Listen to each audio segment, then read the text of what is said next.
Hello viewers, welcome to ಬಸವೈಡಿಯಾ channel. ಇವತ್ತಿನ ಕ್ಲಾಸಲ್ಲಿ ನಾವು ಟೈಪ್ಸ್ ಆಫ್ ರಿಜಿಸ್ಟರ್ಸ್ ಪಾರ್ಟ್ 2 ಬಗ್ಗೆ ನೋಡೋಣ.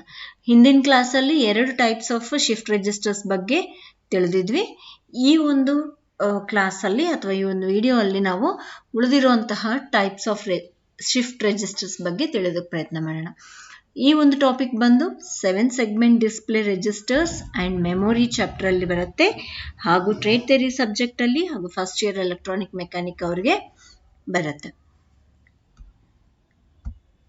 ಮೊದಲನೇದು ನೋಡೋದಾದ್ರೆ ಟಾಪಿಕ್ಸ್ ಏನೆಲ್ಲ ಡಿಸ್ಕಸ್ ಮಾಡ್ತೀವಿ ಈ ಒಂದು ವಿಡಿಯೋ ಅಲ್ಲಿ ಅಂತ ನೋಡೋದಾದ್ರೆ PISO parallel input serial output ಅಂದ್ರೆ ಏನು, ಅಂಡ್ PIPO ಅಂದ್ರೆ ಏನು, parallel input parallel output parallel in parallel out ಅಂದ್ರೆ ಏನು, ಹಾಗೂ by directional shift register and IC used for it. By direction shift register ಅಂದ್ರೆ ಏನು ಹಾಗೂ ಅದಕ್ಕೆ ಯಾವ IC ಅನ್ನ ಬಳಸ್ತೀವಿ, ಅದರ ಪಿನ್ ಔಟ್ ಅನ್ನ ನೋಡೋಣ. So first of all PISO parallel input serial output. So ಏನು parallel input and serial output PISO ಅಂದ್ರೆ.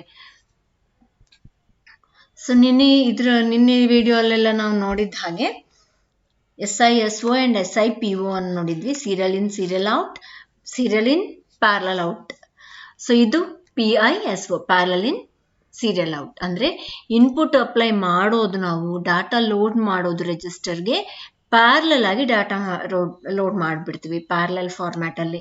ವೇರಾಸ್ ನಾವು ಔಟ್ಪುಟ್ ನೋಡೋದು, ಔಟ್ಪುಟ್ ಬರೋದು ಬಂದು ಈ ಒಂದು ರಿಜಿಸ್ಟರ್ದು ಸೀರಿಯಲ್ ಆಗಿ 1 by 1 ಬರುತ್ತೆ. So in parallel input serial output shift register, the data is loaded onto the register in parallel format while it is retrieved from it serially. So parallel format ಅಲ್ಲಿ input ಅನ್ನು ಕೊಟ್ಟು output ಅನ್ನ serial ಆಗಿ ಕೊಡುವಂತಹ ಒಂದು register ಅನ್ನ ನಾವು parallel input serial output register ಅಥವಾ ಶಿಫ್ಟ್ ರೆಜಿಸ್ಟರ್ ಅಂತ ಹೇಳಿ ಕರಿತೀವಿ. So this indicates that all the bits of the input data word are stored into the register components at the same clock tick. So ಏನು ಒಂದೇ ಒಂದು clock ಪಲ್ಸ್ಗೆ ಎಲ್ಲ input data word ಏನ್ store ಆಗ್ಬೇಕಿರತ್ತೆ ಅದು complete ಆಗಿ ಒಂದೇ ಒಂದು ಕ್ಲಾಕ್ ಪಲ್ಸ್ಗೆ ನಾವು ಏನ್ ಮಾಡ್ತೀವಿ, ಲೋಡ್ ಮಾಡ್ಬಿಡ್ತೀವಿ ರೆಜಿಸ್ಟರ್ ಅಲ್ಲಿ. And it is use to IC 7494 is used to construct PISO circuit. So PISO circuit construct ಮಾಡೋದಕ್ಕೆ ನಾವು ನಿನ್ನೆ ಇದ್ರಲ್ಲಿ ನೋಡಿದ್ವಿ. SISOಗೆ ಯಾವ್ದಾದ್ರೆ IC ಬಳಸ್ತೀವೋ PISOಗೂ ಅದನ್ನೇ IC ಅನ್ನ ಬಳಸ್ತೀವಿ. ಸೊ SISO ಬಳಕೆ ಮಾಡುವಂತಹ IC 7494 ಅದೇ IC ಇಂದ 2 ಸರ್ಕ್ಯೂಟ್ಗಳನ್ನ ನಾವು ಕನ್ಸ್ಟ್ರಕ್ಟ್ ಮಾಡಬಹುದು. So PISO shift register which has a control line and combinational circuit and OR gates in addition to the basic register components andre flip-flops fed with the clock and clear pins. So ಈ ಒಂದು parallel input serial output register ಅಲ್ಲಿ PISO shift register ಅಲ್ಲಿ ನಮಗೆ normal basic register components ಏನ್ flip flops ಇರ್ತಾವಲ್ಲ ಅದಕ್ಕೆ ಮೀರಿ 1-2 components ನಮಗೆ ಎಕ್ಸ್ಟ್ರಾ ಇರ್ತವೆ. ಅವು ಯಾವುವು ಅಂತ ನೋಡೋದಾದ್ರೆ ಕಂಟ್ರೋಲ್ ಲೈನ್ ಪಿನ್ ಇರುತ್ತೆ ಅಂಡ್ ಕಾಂಬಿನೇಷನಲ್ ಸರ್ಕ್ಯೂಟ್ ಇರುತ್ತೆ. ಯಾವ್ಯಾವ ಕಾಂಬಿನೇಷನಲ್ ಸರ್ಕ್ಯೂಟ್ ಅಂಡ್ ಮತ್ತೆ ಆರ್ ಗೇಟಿನ ಕಾಂಬಿನೇಷನಲ್ ಸರ್ಕ್ಯೂಟ್ ಇರುತ್ತೆ. And clock and clear pins ಏನಿದಾವಲ್ಲ ಇವೆರಡು ನಮ್ಗೆ we will feed the input. ಇವೆರಡರ ಹೆಲ್ಪ್ ಇಂದ ನಾವು will feed the input and see the output. So ನೋಡಿ ಇಲ್ಲಿ ಬ್ಲಾಕ್ ಡಯಾಗ್ರಾಮ್ ಬಂದು ಕ್ಲಾಕ್ ಇನ್ಪುಟ್ ಪ್ಯಾರಲಲ್ ಇನ್ಪುಟ್ಸ್ ನೋಡ್ರಿ, 4 ಇನ್ಪುಟ್ಸ್ ಎಟ್ ಎ ಟೈಮ್ ಒಂದು ಸಿಂಗಲ್ ಕ್ಲಾಕ್ ಪಲ್ಸ್ಗೆ ನಾವು 4 ಬಿಟ್ಸ್ ಅನ್ನ ನಾವು ಒಂದೇ ಸತಿ ಸ್ಟೋರ್ ಮಾಡಬಹುದು, ಅಥವಾ 1 word can be stored at a time. And serial ಆಗಿ ಒಂದ್ರ ನಂತರ ಒಂದು ಔಟ್ಪುಟ್ ಅನ್ನ ತಗೋಬಹುದು. ಸೊ ಇಲ್ಲಿ ಸರ್ಕ್ಯೂಟ್ ನೋಡ್ರಿ ಈ ರೀತಿ ಇರುತ್ತೆ. 4 ಫ್ಲಿಪ್ ಫ್ಲಾಪ್ಸ್ ಅಂದ್ರೆ 4 ಬಿಟ್ ರೆಜಿಸ್ಟರ್ ಅಂತ ಅರ್ಥ. ಸೊ ಇಲ್ಲಿ ಒಂದೊಂದು ಈ ಒಂದು combinational logic circuits and or gate in combination logic circuit ಏನಿರುತ್ತೆ ಅದ್ರ ಮುಖಾಂತರ ಇನ್ಪುಟ್ ಹೋಗುತ್ತೆ. 4 ಇವು P D P C P B and P A ಅನ್ನೋವು ಇವೇನಿದಾವಲ್ಲ ಇವು ಬಂದು ನಮಗೆ ಇನ್ಪುಟ್ಸ್ ಅಂಡ್ ಔಟ್ಪುಟ್ ಬಂದು ಇಲ್ಲಿ ಸೀರಿಯಲ್ ಆಗಿ ನಮಗೆ ಬರುತ್ತೆ ಒಂದರ ನಂತರ ಒಂದು. So this is a parallel input and serial output. ಮುಂದೆ parallel input and parallel output ಅನ್ನು ನೋಡೋಣ. So parallel in parallel out shift registers, PIPO shift registers are the type of storage devices in which both data loading as well as data retrieval process occurs in parallel mode. So ಇದರಲ್ಲಿ ಏನು ಮಾಡ್ತೀವಿ, ಹೆಸರು ನಮಗೆ indicate ಮಾಡಿಬಿಡುತ್ತೆ. Parallel in and parallel out ಅಂದರೆ input load ಮಾಡೋದೂ ನಾವು parallel ಆಗಿ ಲೋಡ್ ಮಾಡ್ತೀವಿ ಆ್ಯಂಡ್ ಸೇಮ್ ಔಟ್ಪುಟ್ ರಿಟ್ರೈವಿಂಗು ನಮಗೆ ಪ್ಯಾರಲಲ್ಲೇ ಆಗತ್ತೆ. ಸೊ ಇದು ಒಂದು ಸ್ಟೋರೇಜ್ ಡಿವೈಸ್ ಅಂತ ಹೇಳ್ಬೋದು. Parallel in parallel out shift register ಯಾವುದ್ರಲ್ಲಾದರೆ both loading and retrieval of data is done in parallel mode. Input ಕೊಡೋದು ಔಟ್ಪುಟ್ ನೋಡೋದು ಎರಡು ಪ್ಯಾರಲಲ್ ಮೋಡಲ್ಲೇ ಆಗ್ತವೆ. So this indicate that both data storage as well as data recovery occur in a single clock pulse, that in PIPO registers. So ಅಲ್ಲಿ ನಮ್ಗೆ ಏನಾಗ್ತಿತ್ತು, data input storage ಒಂದೇ ಒಂದು clock pulse ಅಲ್ಲಿ PISO ಅಲ್ಲಿ ಒಂದೇ ಒಂದು ಕ್ಲಾಕ್ ಪಲ್ಸ್ ಅಲ್ಲಿ ಡಾಟಾ ಸ್ಟೋರ್ ಮಾಡ್ತಿದ್ವಿ. ಆದರೆ ಇಲ್ಲಿ PIPO ಅಲ್ಲಿ ಏನಾಗುತ್ತೆ, input storage as well as output retrieving ಎರಡೂ ನಾವು ಸಿಂಗಲ್ ಕ್ಲಾಕ್ ಪಲ್ಸ್ ಮುಖಾಂತರ ಮಾಡಬಹುದು. ಸೊ ಇದಕ್ಕೆ ನಾವು PISOಗೆ ಏನು SIPOಗೆ ಏನು IC ಯೂಸ್ ಮಾಡ್ತಿದ್ವಿ ಸರ್ಕ್ಯೂಟ್ ಕನ್ಸ್ಟ್ರಕ್ಟ್ ಮಾಡೋದಕ್ಕೆ, IC 7495 ಸೇಮ್ IC ಅನ್ನ PIPOಗೂ ಬಳಕೆ ಮಾಡಬಹುದು. So using IC 7495 both the circuits SIPO and PIPO ಎರಡು ಸರ್ಕ್ಯೂಟ್ಸ್ ಅನ್ನ ನಾವು ಕನ್ಸ್ಟ್ರಕ್ಟ್ ಮಾಡಬಹುದು. The data is presented in parallel format to the parallel input pins PA to PED. PA ಇಂದ PD ತನಕ ಏನಿಲ್ಲಿ PA, PB, PC, PD ಅಂತಿದಾವಲ್ಲ ಇವೆಲ್ಲ parallel input pins and then transferred together directly to their respective output pins QA to QD. and ಇಲ್ಲಿಂದ ನಮಗೆ output ಪಿನ್ಸ್ಗೆ transfer ಆಗುತ್ತೆ. So QA ಇಂದ QD ತನಕ ಏನಿದಾವಲ್ಲ ಇವೆಲ್ಲ parallel output pins by the same clock pulse. ಒಂದೇ ಒಂದು clock pulse ಇಂದ ನಾವೇನು ಮಾಡ್ಬೋದು, ಇಲ್ಲಿ PA ಇಂದ PD ತನಕ ಏನು ಇನ್ಪುಟ್ ಪಿನ್ಸ್ ಇದಾವಲ್ಲ ಇಲ್ಲಿ ಇನ್ಪುಟ್ ಅನ್ನು ಅಪ್ಲೈ ಮಾಡಿ ಅದೇ ಕ್ಲಾಕ್ ಪಲ್ಸ್ ಏನು ಮಾಡುತ್ತೆ, ಇನ್ಪುಟ್ ಅನ್ನು ತಗೊಂಡು ಔಟ್ಪುಟ್ ಅಲ್ಲಿ ಪ್ರೆಸೆಂಟ್ನು ಮಾಡಿಬಿಡುತ್ತೆ, ಔಟ್ಪುಟ್ನು ಕೊಟ್ಬಿಡುತ್ತೆ. ಒಂದೇ ಕ್ಲಾಕ್ ಪಲ್ಸ್ QA ಇಂದ QD ತನಕ ನಮಗೆ ಔಟ್ಪುಟ್ಸ್ನು ವೆರಿಫೈ ಆಗ್ತವೆ. then one clock pulse loads and unloads the register. ಸೊ ಇದೇನಂದ್ರೆ ಈ ರೀತಿ ಸಿಂಪಲ್ ಆಗಿ ನಿಮ್ಗೆ ಹೇಳಬೇಕಂದ್ರೆ ಒಂದೇ ಒಂದು ಕ್ಲಾಕ್ ಪಲ್ಸ್ ಲೋಡ್ ಮಾಡುತ್ತೆ ಅನ್ಲೋಡ್ ಮಾಡುತ್ತೆ ರೆಜಿಸ್ಟರ್ನ. ಲೋಡಿಂಗ್ ಅಂದ್ರೆ ಏನು, ಇನ್ಪುಟ್ ಅನ್ನು ಕೊಡೋದು. ಅನ್ಲೋಡಿಂಗ್ ಅಂದ್ರೆ ಏನು, ಔಟ್ಪುಟ್ ಅನ್ನ ಕೊಡೋದು. ಸೊ ಎರಡು ಒಂದೇ ಒಂದು ಕ್ಲಾಕ್ ಪಲ್ಸ್ ಇಂದ ಸಾಧ್ಯ ಆಗ್ತವೆ. ಬ್ಲಾಕ್ ಡಯಾಗ್ರಾಮ್ ನೋಡ್ರಿ, ಇಲ್ಲಿ parallel inputs 4 parallel inputs, 4 parallel inputs and 4 parallel outputs and clock pulse. So I hope ನಿಮ್ಗೆ ಅರ್ಥ ಆಗಿದೆ ಅಂತ ತಿಳ್ಕೊತಾ ಇದ್ದೀನಿ. ಮುಂದೆ ಏನಿದೆ ಅಂತ ನೋಡೋಣ. ಸೊ ಇವಾಗ ತನಕ ನಾವು ಏನೆಲ್ಲ ಡಿಸ್ಕಸ್ ಮಾಡಿದ್ವಿ, 4 ಟೈಪ್ಸ್ ಏನೇನು ಅನ್ನೋದು ನೋಡೋಣ. SISO serial data input, serial data output. 4 stages ಇರುತ್ತೆ. ಒನ್ ವರ್ಡ್ ಅಂದ್ರೆ 4 ಬಿಟ್ಸ್ ಸ್ಟೋರ್ ಆಗೋದಕ್ಕೆ ಇರುವಂತಹ 4 ಬಿಟ್ ರಿಜಿಸ್ಟರ್ ಅಂತ ಹೇಳ್ಬೋದು ನಾವು ಇದನ್ನ. ಸೊ ಒಂದು ಕ್ಲಾಕ್ ಪಲ್ಸ್ ಇಂದ ಒಂದೊಂದು ಅಂದ್ರೆ 4 ಕ್ಲಾಕ್ ಪಲ್ಸ್ ಬೇಕಾಗುತ್ತೆ SISO ಅಲ್ಲಿ. 4 clock pulse for data input, 4 clock pulse for data output. So output ನೋಡೋದಕ್ಕೆ 4, ಇನ್ಪುಟ್ ಕೊಡೋದಕ್ಕೆ 4 ಕ್ಲಾಕ್ ಪಲ್ಸ್ ಬೇಕಾಗ್ತವೆ. So serial in serial out ನೋಡ್ರಿ, ಸೀರಿಯಲ್ ಇನ್ಪುಟ್ ಒಂದು ಇನ್ಪುಟ್ ಇರುತ್ತೆ, 4 ಔಟ್ಪುಟ್. ಪ್ಯಾರಲಲ್ ಔಟ್ಪುಟ್ ಅಂದ್ರೆ ಒಂದು ಕ್ಲಾಕ್ ಪಲ್ಸ್. ಸೊ ಇನ್ಪುಟ್ ನಾವು ಸ್ಟೋರ್ ಮಾಡೋದಕ್ಕೆ 4 ಕ್ಲಾಕ್ ಪಲ್ಸ್ ಬೇಕಾಗ್ತವೆ. ಔಟ್ಪುಟ್ ನೋಡೋದಕ್ಕೆ ಮಾತ್ರ ಒಂದೇ ಕ್ಲಾಕ್ ಪಲ್ಸ್ ಅಲ್ಲಿ ನಾವು 4 ನೋಡಬಹುದು. Whereas parallel in and parallel out. So ಮೂರನೇದು ಬಂದು parallel in serial out. So parallel ಆಗಿ ನಾವು ಎಲ್ಲ ಒಂದು ಕ್ಲಾಕ್ ಪಲ್ಸ್ ಅಲ್ಲಿ ನಾವು ಆ ಒಂದು ರೆಜಿಸ್ಟರ್ ಅನ್ನ ಇನ್ಪುಟ್ ಲೋಡ್ ಮಾಡಬಹುದು ಅಂಡ್ ಔಟ್ಪುಟ್ ನೋಡ್ಬೇಕಾದ್ರೆ ಮಾತ್ರ ಈಚ್ ಒನ್ ಬಿಟ್ಗೆ ಒಂದು ಕ್ಲಾಕ್ ಪಲ್ಸ್ ಅವಶ್ಯಕತೆ ಆಗುತ್ತೆ. And the last one is parallel in and parallel output. ಒಂದೇ ಒಂದು ಕ್ಲಾಕ್ ಪಲ್ಸ್ ಇಂದ ಸೇಮ್ ಇನ್ಪುಟ್ ಕೊಡ್ಬೋದು, ಔಟ್ಪುಟ್ ನೋಡ್ಬೋದು. ಇದ್ರಲ್ಲಿ ನೋಡ್ರಿ 4 inputs are given at a time and 4 outputs are seen at a time. So ಒಂದೇ ಸತಿ ನಾವು ಇನ್ಪುಟ್ ಅಂಡ್ ಔಟ್ಪುಟ್ ಅನ್ನ ರಿಟ್ರೈವ್ ಮಾಡ್ಕೋಬಹುದು ಒಂದೇ ಒಂದು ಕ್ಲಾಕ್ ಪಲ್ಸ್ ಇಂದ. ಸೊ ಇವು ಎಲ್ಲ ಏನು ನಮ್ಗೆ SIPOಗೆ ನಾವು ಬಳಸುವಂಥದ್ದು 7495 IC.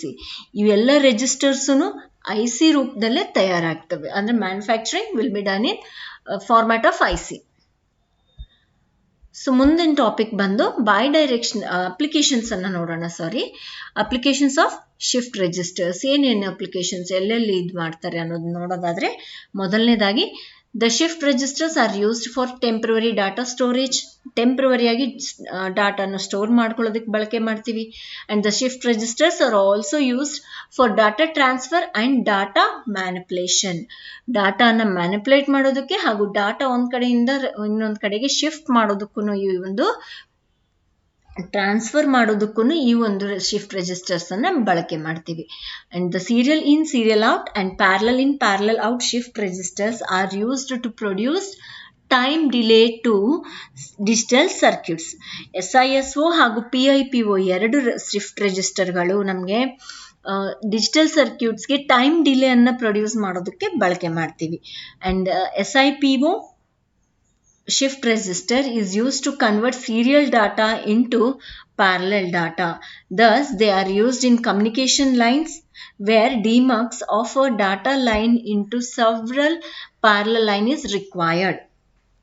ಸೊ SIPO ಬಂದು ನಮಗೆ ಕಮ್ಯುನಿಕೇಶನ್ ಸಿಸ್ಟಮ್ಸ್ ಅಲ್ಲಿ ಬಳಸ್ತಾರೆ. ಎಲ್ಲಿ ಡಿಮಲ್ಟಿಪ್ಲೆಕ್ಸಿಂಗ್ ಬೇಕಾಗತ್ತೆ, ಡಿಮಲ್ಟಿಪ್ಲೆಕ್ಸಿಂಗ್ ಪ್ರಾಸೆಸ್ ಎಲ್ಲಿ ಬೇಕಾಗತ್ತೆ, ಒಂದು ಇನ್ಪುಟ್ ಅನ್ನ ತಗೊಂಡು ಸೆವ್ರಲ್ ಔಟ್ಪುಟ್ಸ್ಗೆ ಸಪ್ರೇಟ್ ಮಾಡೋ ಒಂದು ಪ್ರಾಸೆಸ್ ಅದು ಡಿಮಲ್ಟಿಪ್ಲೆಕ್ಸಿಂಗ್ ಅಂದ್ರೆ. ಸೊ ಆ ಒಂದು ಪ್ರಾಸೆಸ್ ನಮಗೆ ಎಲ್ಲಿ ಬೇಕಾಗತ್ತೆ ಅಲ್ಲಿ ಕಮ್ಯುನಿಕೇಶನ್ ಸಿಸ್ಟಮ್ಸ್ ಅಲ್ಲಿ ಬಳಕೆ ಮಾಡ್ತಾರೆ. ಯಾಕೆ ಇದಕ್ಕಿರುವಂತಹ ಗುಣ ಏನು ಈ ಒಂದು SIPO ರೆಜಿಸ್ಟರ್ಗೆ ಅಂತಂದ್ರೆ, ಸೀರಿಯಲ್ ಆಗಿ ಡಾಟಾ ತಗೊಂಡು ಅದನ್ನ ಪ್ಯಾರಲಲ್ ಆಗಿ ಕನ್ವರ್ಟ್ ಮಾಡುತ್ತೆ. ಒಂದೊಂದು ತಗೊಂಡು 4 ಬಿಟ್ಸ್ ಅನ್ನ ಸ್ಟೋರ್ ಮಾಡ್ಕೊಂಡು ಎಟ್ ಎ ಟೈಮ್ 4 ಬಿಟ್ಸ್ ಅನ್ನ ಔಟ್ಪುಟ್ ಅಲ್ಲಿ ಡಿಸ್ಪ್ಲೇ ಮಾಡುತ್ತೆ. ಸೊ ಆ ಒಂದು ಗುಣ ಇರೋದ್ರಿಂದ ನಮಗೆ ಕಮ್ಯುನಿಕೇಶನ್ ಡಿಮಲ್ಟಿಪ್ಲೆಕ್ಸಿಂಗ್ ಪ್ರಾಸೆಸ್ ಎಲ್ಲಿ ಬೇಕಾಗತ್ತೆ ಅಲ್ಲಿ ನಮಗೆ ಈ ಒಂದು IC ಅನ್ನ ಬಳಕೆ ಮಾಡ್ತಾರೆ ಅಥವಾ ಈ ಒಂದು ರೆಜಿಸ್ಟರ್ ಅನ್ನ ಬಳಕೆ ಮಾಡ್ತಾರೆ. Parallel in serial out shift register is use to convert parallel data to serial data. Versus parallel in serial out ಅಂದ್ರೆ ಮಲ್ಟಿಪ್ಲೆಕ್ಸಿಂಗ್ ಅಂತ ಹೇಳ್ಬೋದು. ನಂಬರ್ ಆಫ್ ಇನ್ಪುಟ್ಸ್ ಅನ್ನ ತಗೊಂಡು ಒಂದೊಂದಾಗಿ ಔಟ್ಪುಟ್ ಅನ್ನ ಇಲ್ಲಿ SIPO ಡಿಮಲ್ಟಿಪ್ಲೆಕ್ಸಿಂಗ್ ಏನು ಅದೇ ತರ ಅಪೋಸಿಟ್ ಅಲ್ಲಿ ಇದು ಮಲ್ಟಿಪ್ಲೆಕ್ಸಿಂಗ್ ಪ್ರಾಸೆಸ್ ಅಂತ ಹೇಳ್ಬೋದು. ಸೊ 4 ಇನ್ಪುಟ್ ಅನ್ನ ತಗೊಂಡು ಒಂದು ಔಟ್ಪುಟ್ಗೆ ಕನ್ವರ್ಟ್ ಮಾಡುವಂತಹದ್ದು ಕೆಲಸ ಈ ಒಂದು ರೆಜಿಸ್ಟರ್ ಇಂದ ಆಗುತ್ತೆ. ಸೊ ಎಲ್ಲಿ ನಮ್ಗೆ ಆ ರೀತಿ ಕನ್ವರ್ಷನ್ ಬೇಕಾಗತ್ತೆ, ಪ್ಯಾರಲಲ್ ಡಾಟಾನ ಸೀರಿಯಲ್ ಡಾಟಾ ಕನ್ವರ್ಟ್ ಮಾಡೋದಕ್ಕೆ ಈ ಒಂದು ರೆಜಿಸ್ಟರ್ ಅನ್ನ ಬಳಕೆ ಮಾಡ್ತಾರೆ. So next topic bidirectional shift registers. So ಏನಪ್ಪ ಬೈಡೈರೆಕ್ಷನಲ್ ಶಿಫ್ಟ್ ರೆಜಿಸ್ಟರ್ಸ್? ಇವಾಗ ತನಕ ನೋಡಿದ್ವೆಲ್ಲ ಶಿಫ್ಟ್ ರೆಜಿಸ್ಟರ್ಸ್ ಹೌದಾ, ಆದ್ರೆ ಬೈಡೈರೆಕ್ಷನಲ್ ಶಿಫ್ಟ್ ರೆಜಿಸ್ಟರ್ ಏನಕ್ಕೆ ಬೇಕು ಅನ್ನೋದನ್ನ ನೋಡೋದಾದ್ರೆ, let us see here.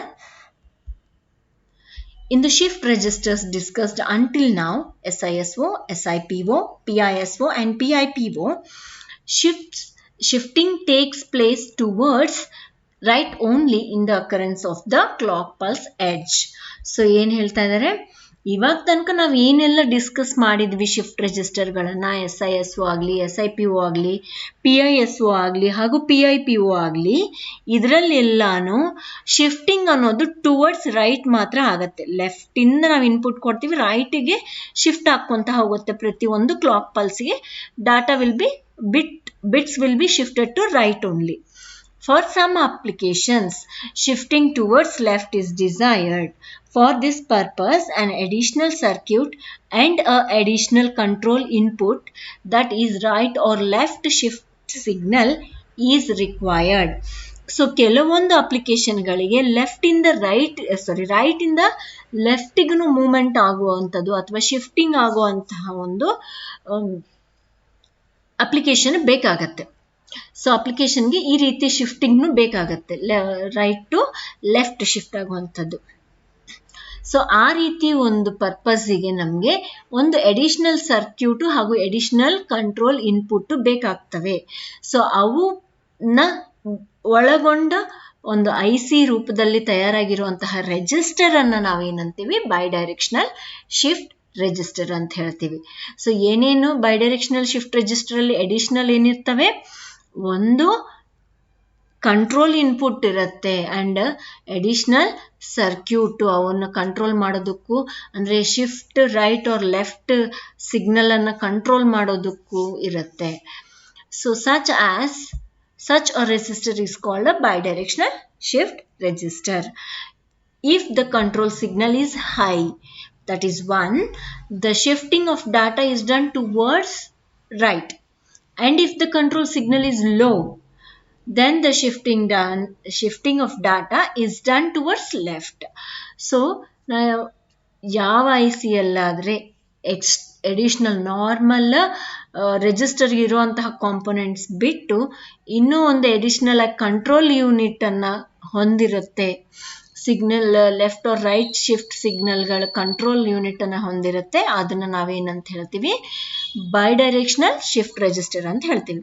So ಯಾವ ರೀತಿ ಕಂಟ್ರೋಲ್ ಮಾಡುತ್ತೀವಿ ಒಂದು ಕಂಟ್ರೋಲ್ ಇನ್ಪುಟ್ ಅನ್ನೋದು ನೋಡೋದಾದ್ರೆ, ಆ ಒಂದು ಕಂಟ್ರೋಲ್ ಇನ್ಪುಟ್ ಅಲ್ಲಿ ಸಿಗ್ನಲ್ ಹೈ ಇತ್ತು ಅಂತಂದ್ರೆ ಡಾಟಾ ರೈಟ್ಗೆ ಶಿಫ್ಟ್ ಆಗುತ್ತೆ. ಇನ್ ಕೇಸ್ ಅಲ್ಲಿ ಲೋ ಇತ್ತು ಅಂತಂದವಾಗ ಡಾಟಾ ಲೆಫ್ಟ್ಗೆ ಶಿಫ್ಟ್ ಆಗುತ್ತೆ. ಸೊ ಇದು basic introduction of bidirectional shift register. So ಇನ್ನು ಇದಕ್ಕೆ ಬಳಕೆ ಮಾಡುವಂತಹ IC ಯಾವುದು? ಬೈಡೈರೆಕ್ಷನ್ ಶಿಫ್ಟ್ ರೆಜಿಸ್ಟರ್ IC 74194 ಅನ್ನುವಂತಹ IC ನಂಬರ್ ಅನ್ನ ನಾವು ಬೈಡೈರೆಕ್ಷನಲ್ ಶಿಫ್ಟ್ ರೆಜಿಸ್ಟರ್ಗೆ ಕೊಟ್ಟಿರುವಂತಹ IC ಐಡೆಂಟಿಫಿಕೇಶನ್ ನಂಬರ್ ಅಂತ ಹೇಳ್ಬೋದು, 74194. So it is a 16-pin DIP IC which can be used for making bidirectional shift registers. So ಇದು ಬಂದು 16 ಪಿನ್ನಿನ DIP ಅಂತ ಹೇಳ್ತೀವಿ, ಡ್ಯುಯಲ್ ಇನ್ಲೈನ್ ಪ್ಯಾಕೇಜ್. ಅಂಡ್ ಈ ಒಂದು IC ನ ಬಳಕೆ ಮಾಡಿಕೊಂಡು ನಾವು ಬೈಡೈರೆಕ್ಷನಲ್ ಶಿಫ್ಟ್ ರೆಜಿಸ್ಟರ್ ಅನ್ನ ಸರ್ಕ್ಯೂಟ್ ಅನ್ನ ಕನ್ಸ್ಟ್ರಕ್ಟ್ ಮಾಡಬಹುದು. ಸೊ ಇದನ್ನ ಬಂದು ನಮಗೆ ಬೈಡೈರೆಕ್ಷನಲ್ ಶಿಫ್ಟ್ ರೆಜಿಸ್ಟರ್ ಅಲ್ಲದೆ ಯೂನಿವರ್ಸಲ್ ಶಿಫ್ಟ್ ರೆಜಿಸ್ಟರ್ ಅಂತಾನೂ ಕರೀತಾರೆ. So S base 0 and S base 1 are shifting direction controlling terminals. So ಇಲ್ಲಿ ಏನಿದೆ, pin number 9 and 10 S0 S1 ಬಂದು ಏನು ನಮಗೆ ಡೈರೆಕ್ಷನ್ ಶಿಫ್ಟಿಂಗ್ ಡೈರೆಕ್ಷನ್ ಕಂಟ್ರೋಲ್ ಮಾಡುವಂತಹ ಟರ್ಮಿನಲ್ಸ್. ಸೊ ಇವು ಹೇಗೆ ವರ್ಕ್ ಆಗ್ತವೆ ಅನ್ನೋದು ಇಲ್ಲಿ ಒಂದು ಟೇಬಲ್ ತರ ಕೊಟ್ಟಿದ್ದಾರೆ ನೋಡ್ರಿ. S0 S1 00 ಇದ್ದವಾಗ ಹೋಲ್ಡ್ ಅಲ್ಲಿ, ಅಂದ್ರೆ ಯಾವುದೇ ತರದ್ದು ಆಪರೇಷನ್ ಮಾಡಲ್ಲ, ಅದು ನಾರ್ಮಲ್ ಆಗಿ ಯಾವ ನಾರ್ಮಲ್ ಶಿಫ್ಟ್ ರೆಜಿಸ್ಟರ್ಸ್ ತರ ವರ್ಕ್ ಆಗತ್ತೆ ಅಥವಾ ಹೋಲ್ಡ್ ಮಾಡುತ್ತೆ, ಯಾವುದೇ ತರದ ಆಪರೇಷನ್ ಮಾಡಲ್ಲ. 0 and 1 ಇದ್ದವಾಗ, ಅಂದ್ರೆ S1 0 ಇದ್ದು S0 0 ಇದ್ದವಾಗ 1 ಇದ್ದವಾಗ ರೈಟ್ಗೆ ಶಿಫ್ಟ್ ಆಗತ್ತೆ. ಅಂಡ್ S1 1 ಇದ್ದು S0 0 ಇದ್ದವಾಗ 1 0 ಇದ್ದವಾಗ ಲೆಫ್ಟ್ಗೆ ಶಿಫ್ಟ್ ಆಗುತ್ತೆ. ಅಂಡ್ 1 1 ಇದ್ದವಾಗ ಪ್ಯಾರಲಲ್ ಮೋಡಲ್ಲಿ ವರ್ಕ್ ಆಗುತ್ತೆ. ಸೊ ಈ ರೀತಿ ನಮಗೆ ಇವೆರಡು ಪಿನ್ಸ್ ಬಂದು ನಮಗೆ ಐದರ್ ರೈಟ್ ಆರ್ ಲೆಫ್ಟ್ ನಾವು ಡಾಟಾನ ಶಿಫ್ಟ್ ಮಾಡೋದಕ್ಕೆ ಕಂಟ್ರೋಲ್ ಮಾಡ್ತವೆ. And SR1 SR0 and SR1 ಅಂದ್ರೆ ಸೀರಿಯಲ್ SRI ಅಂದ್ರೆ serial in and SL serial in are the 2 serial input pins. ಇಲ್ಲಿರುವಂತಹ ನೋಡ್ರಿ, pin number 2 and pin number 7 serial data shift right input.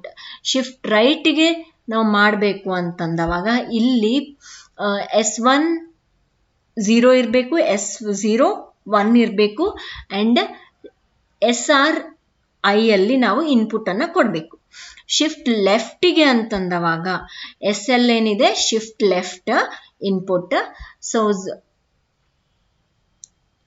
S1 ಬಂದು 0 S1 ಬಂದು 1 S0 0 ಇದ್ದವಾಗ ನಾವು input ಅನ್ನ ಇಲ್ಲಿ apply ಮಾಡಬೇಕು. ಅಂದ್ರೆ ಪಿನ್ ನಂಬರ್ 7 ಅಲ್ಲಿ ಲೆಫ್ಟ್ಗೆ ಶಿಫ್ಟ್ ಆಗುತ್ತೆ ಇಲ್ಲಿ. So pin number 1 is clear, is for reset of IC. Pin number 1 ಬಂದು ಕ್ಲಿಯರ್ ಇನ್ಪುಟ್. ನಮ್ಗ ನಾರ್ಮಲ್ ಆಗಿ ಗೊತ್ತಿದ್ದೆ ಕ್ಲಿಯರ್ ಇನ್ಪುಟ್ ಎದಕ್ಕೆ ಬಳಕೆ ಮಾಡ್ತೀವಿ, ಇದುವರೆಗಿನ ಇನ್ಫಾರ್ಮೇಶನ್ ಏನಾದರೂ ಇತ್ತು ಅದರಲ್ಲಿ ಎಲ್ಲ ಕ್ಲಿಯರ್ ಮಾಡುತ್ತೆ, ಕ್ಲಿಯರ್ ಇನ್ಪುಟ್ ಅನ್ನ ಹೈ ಮಾಡೋದ್ರಿಂದ. ಸೊ ನೋಡಿ ಇಲ್ಲಿ parallel inputs and 4 parallel outputs. Okay, so ground terminal pin number 8, 16 is VCC terminal. So this is for ನಾವ್.